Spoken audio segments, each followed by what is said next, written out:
Hello everyone, जय सिया राम, राधे राधे, जय श्री महाकाल। आशा करती हूँ आप सभी स्वस्थ होंगे, तंदुरुस्त होंगे और अपने अपने कामों में व्यस्त होंगे और थोड़ा थोड़ा मेरे वीडियोस को भी देखने में व्यस्त होंगे। तो इन्हीं व्यस्तताओं के बीच मैं फिर से एक नया वीडियो लेकर आई हूँ जो कि है गुड़ के लड्डू।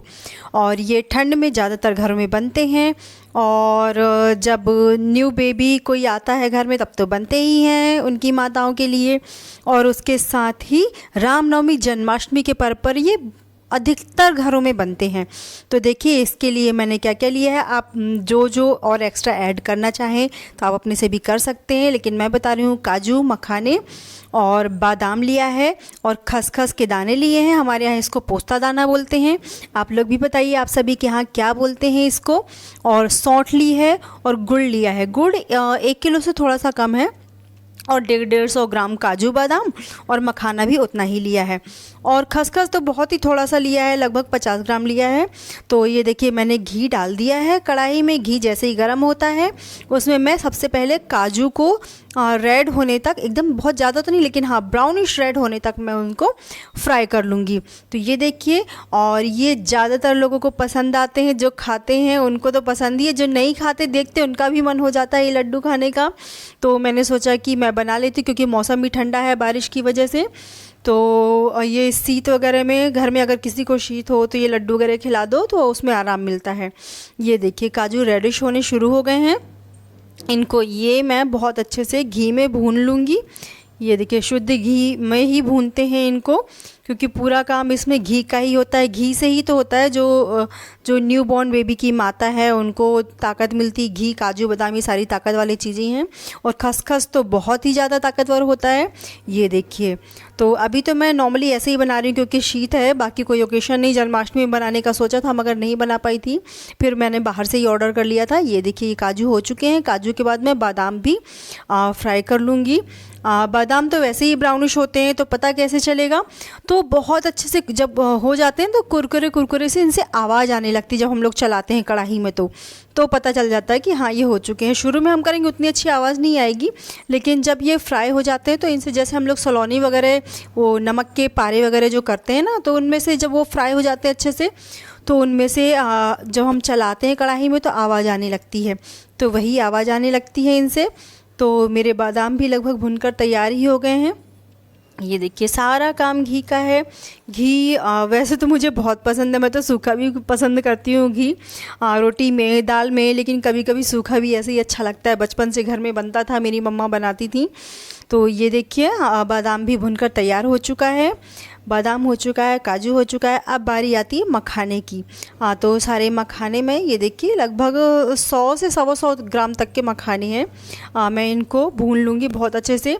मखाने तो हाथ से दबाओ तो फूट जाते हैं, तो पता चल जाता है कि वो थोड़ा सा हाँ हो गए हैं। तो ये देखिए मैं इनको भी बहुत जल्दी से भून कर तैयार कर लेती हूँ। ये सारे मखाने ये देखिए भून रहे हैं। और आप सभी तब तक बताइए मेरे वीडियोस आपको कैसे लगते हैं और आप कहाँ कहाँ से मेरे वीडियोस को देखते हैं। मेरे चैनल पर अगर आप न्यू हैं तो प्लीज़ मेरे चैनल को सब्सक्राइब कीजिए, मेरे वीडियोस को लाइक कीजिए, शेयर कीजिए मेरे वीडियोस को और मुझे मोटिवेट करते रहिए। ये देखिए मेरी सारी चीज़ें भुनकर रखी हुई हैं। तो थोड़ा सा मैं इनको ठंडा भी होने दूंगी, तो मैं बाहर ले आती हूँ। और इसके बाद ये देखिए हाथ से ही कितने अच्छे से काजू फूट रहे हैं, मुझे तो मज़ा आ रहा है। तो मैं इनको ऐसे ही हाथ से फोड़ लेती हूँ। और हाँ बादाम वगैरह भी ऐसे फूट जाते हैं, लेकिन आपको, और क्योंकि मुझे जल्दी नहीं है, बहुत ज़्यादा नहीं बना रही हूँ, थोड़े से ही बना रही हूँ, तो मैं हाथ से ही कर लेती हूँ। या आप इनको एक काम कर सकते हैं, एक पन्नी के अंदर रखकर या पेपर के अंदर रखकर इनके ऊपर बेलन चला दें तो भी बहुत जल्दी से हो जाते हैं। देखिए बादाम में इनको, जो भी बादाम है पूरी काट कर चाकू से काट लेती हूँ, या आप इनके ऊपर बेलन भी चला सकते तो भी बहुत अच्छे से ये हो जाएं। क्योंकि बारिश का मौसम है, थोड़ा भी ठंडे हुए कि सीतने लगते हैं। तो ये देखिए पूरा तैयार हो गया। मेरे काजू और बादाम तो पूरे कट कर, टूट कर, जो कहें, तैयार हो चुके हैं। ये बहुत कड़ा है एक में, ये देखिए बहुत अच्छे से हाथ से फूटने लगते हैं ये। तो ये देखिए थोड़ा सा इनको ठंडा होने में टाइम लग रहा है। ठंडे होते हैं बहुत जल्दी, ये देखिए ये ठंडे हुए बहुत जल्दी हाथ से फूटने लगते हैं। ये देखिए ये मखाने हाथ से फूट चुके हैं। और मैं आप सभी से रिक्वेस्ट करूँगी कि मेरे चैनल को प्लीज़ सब्सक्राइब कीजिए, मेरे वीडियोस को लाइक कीजिए, आगे शेयर करते रहिए, मुझे मोटिवेट करते रहिए। और ये देखिए कितने अच्छे से मखाने फूट रहे हैं, मुझे बीच में ही याद आ जाता है। तो आप सभी मुझे मोटिवेट करते चलिए और बताइएगा मेरे वीडियोस कैसे लगते हैं, कमेंट्स कीजिए। और आप मुझसे किस तरह की रेसिपीज़ देखना चाहते हैं, मैं डिवोशनल वीडियोस भी बनाती हूँ। ये देखिए मैं सारे ये मखाने भी देखिए कितने अच्छे से फूट रहे हैं, मखाने वगैरह भी मैं सारे फोड़ कर, और ये देखिए पूरे मैंने फटाक से, मैंने क्योंकि मखाने थोड़ा ज़्यादा थे मैंने उनके ऊपर बेलन चला दिया था। वो एक ही हाथ से रिकॉर्ड करते नहीं बन रहा था, तो मैंने मोबाइल को साइड में रखकर फिर उसमें बेलन चला लिया। देखिए सारी चीज़ें हो चुकी हैं। अब मैं फिर से कढ़ाई चढ़ाऊँगी और इस कढ़ाई में, क्योंकि वो पूरा घी तो यूज़ हो चुका था जो कि 2 से 3 चम्मच था, अब इसमें भी थोड़ा सा अच्छा ही घी यूज़ करेंगे। लगभग 5 से 6 चम्मच मैं इसमें घी यूज़ करती हूँ। जैसे ही घी पिघल जाता है, कढ़ाई गर्म हो जाती है, मैं इसमें पहले पोस्ता दाना या खसखस के दाने जो होते हैं वो ऐड करूँगी। ये देखिए खसखस के दाने को मैं अच्छा रेड, हल्के रेडिश, ये चट की आवाज़ आने लगती है इनसे, तो इतना होने तक मैं इनको भून लेती हूँ। फिर इसके बाद इसी में गुड़ डाल दूँगी, क्योंकि पोस्ता दाना डालकर निकालना आसान नहीं होता ना, बहुत छोटे छोटे दाने होते हैं, तो उसी में डालकर उसके ऊपर से मैं इसमें फिर गुड़ मिला दूँगी और सारे मसाले इसमें ही, गुड़ भी बहुत अच्छे से भून लेंगे हम लोग। और हाँ, हम लोग गुड़ डालते हैं तो पहले ही थोड़ा सा गीला गीला दिखने लगता है, तो आप ये मत समझिएगा कि वो भुन गया है या गीला हो रहा है, वो घी जो होता है ना, घी दिखता है। तो ये देखिए मैं अभी आपको डाल के बताती हूँ। मेरा खसखस के दाने लगभग हो ही गए, ये देखिए रेडिश से भी हो गए हैं अच्छे, चट करके सारे पोस्ता दाना या खसखस जो भी कह लीजिए वो हो चुके हैं। अब देखिए ये बहुत अच्छे से हो रहे हैं। अब इन पे बस गुड़ डालने की बारी आ रही। गुड़ को मैंने पहले से ही फोल्ड कर रख लिया था। ये देखिए ये बहुत अच्छे से हो रहे हैं। अब मैं इन सभी, मैंने तो जन्माष्टमी पे सोचा था बनाने का, मगर बहुत ज़्यादा लेट भी हो गई थी और व्रत भी था, तो बाहर से ऑर्डर किया था। जैसा कि मैंने आपको पहले ही बताया, ये देखिए गुड़ भी ऐड करके मैंने, ये देखिए पहले गीला गीला जो दिख रहा है ना, ये घी है, इसमें घी बहुत अच्छे से होता है। और हाँ, लड्डू तभी बनते हैं बहुत अच्छे से थोड़ी सी गर्म में ही बांधना, नहीं तो फिर वो क्या, जैसे ही थोड़े ठंडे होते हैं उनका घी जमने लगता है तो नहीं होती है। देखिए सौंठ भी पिसी हुई मैंने मंगा ली थी बाहर से ही, या आप चाहें तो घर पे भी सौंठ बना सकते हैं, उसको भी मैं बताऊंगी कैसे बनाते हैं।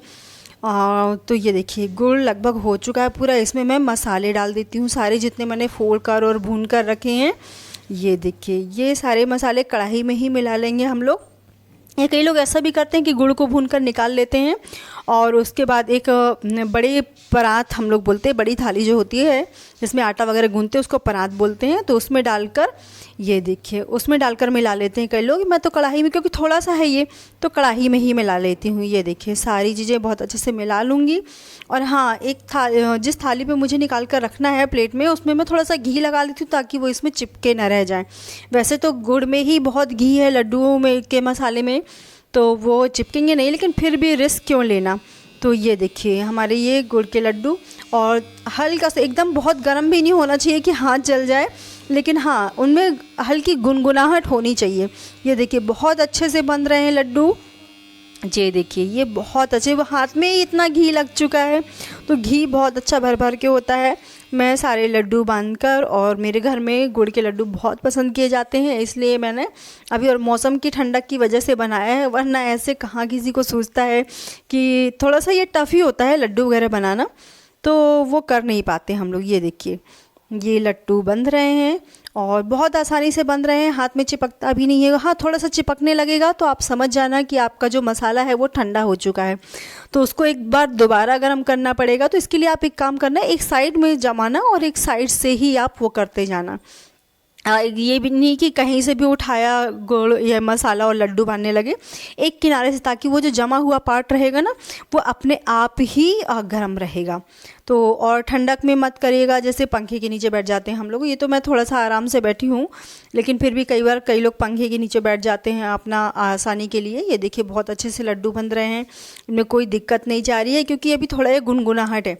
अगर ये जैसे ही ठंडे होंगे आपके लड्डू बनना बंद हो जाएंगे, मतलब वो मसाला बिखरेगा। ये देखिए मेरे सारे लड्डू बनकर तैयार हो चुके हैं और ये देखिए कितने अच्छे लग रहे हैं, मुझे तो बहुत अच्छे लगते हैं, बहुत ही पसंद है। कोई ओकेशन ना हो तो भी मैं बहुत कोशिश करती हूँ कि बना लूँ, मगर हमेशा बना नहीं पाते हैं। तो ये देखिए मेरे लड्डू बनकर तैयार हैं और इनका टेक्सचर भी बहुत अच्छा आया है। इनको मैं एक कंटेनर में रख लेती हूँ। ज़्यादातर आप स्टील या कांच के ही कंटेनर में रखिएगा, जो कि अच्छा होता है। प्लास्टिक तो वैसे ही अच्छा नहीं मानते हम लोग, तो वैसे रखते तो कोई दिक्कत नहीं है, मगर स्टील और ये सब बहुत कांच के कंटेनर ही बहुत अच्छे होते हैं। Thank you so much for watching my video.